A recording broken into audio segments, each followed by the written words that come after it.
ओम नमस्कार। मेरा नाम डॉक्टर अजय सिंह है। हम टीबी मुक्त हिमाचल अभियान के तहत घर घर जाकर लोगों से बलगम लेने का आग्रह करेंगे। टीबी की जांच के लिए बलगम बहुत उपयोगी रहता है। कुछ लोग हैं जिन्हें बलगम बाहर नहीं आता, सूखी खांसी रहती है। ऐसे लोगों को हम 3 विधि बताएंगे जिससे बलगम उजागर किया जा सकता है, बलगम बाहर लाया जा सकता है। पहली विधि, आप रात को भाप लीजिए सिंपल पानी की, या उसमें आधा चम्मच देसी घी का डालकर रोज रात को भाप लीजिए। हफ्ता 10 दिन के बाद आपका बलगम बाहर आना शुरू हो जाएगा। दूसरी विधि है एक प्राणायाम जिसे हम भस्त्रिका कहते हैं। इसमें लंबे सांस को खींचिए, छाती में सांस को भर लीजिए और जोर से सांस को बाहर फेंकिए।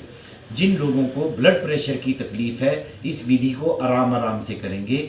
जो नॉर्मल मरीज़ हैं जिन्हें ब्लड प्रेशर की तकलीफ नहीं है वह लंबा सांस जोर से खींचेंगे और उतनी ही तीव्रता से इस सांस को बाहर निकालेंगे, इस तरीके से।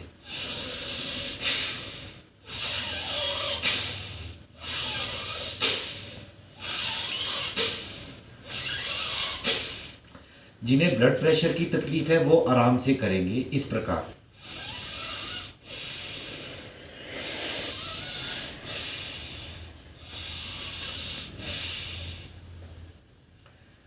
भस्त्रिका प्राणायाम कम से कम 7 से 10 मिनट सुबह और शाम खाली पेट कीजिए। हफ्ता 10 दिन में आपका बलगम बाहर आना शुरू हो जाएगा। तीसरी विधि है बसूती का काढ़ा बनाकर पीना। बसूती के 10-12 पत्ते, बसूती एक जड़ी बूटी होती है, सोलन क्षेत्र में तो आम पाई जाती है।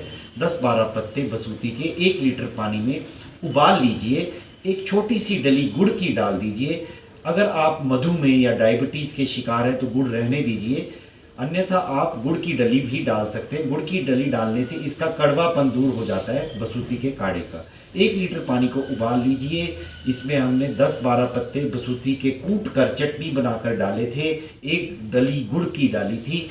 जब यह पानी उबल उबल कर आधा लीटर हो जाएगा तब हमारा काढ़ा तैयार है। इसे ढक कर रख दीजिए। सुबह शाम खाना खाने से आधा घंटा पहले कोसा कर, ठंडा नहीं पीना है, कोसा कर इसे पीजिए। 1 कप सुबह पीना है, 1 कप शाम को पीना है, आधा घंटा खाना खाने से पहले कोसा करने के बाद। हमने आपको 3 विधि बताई है।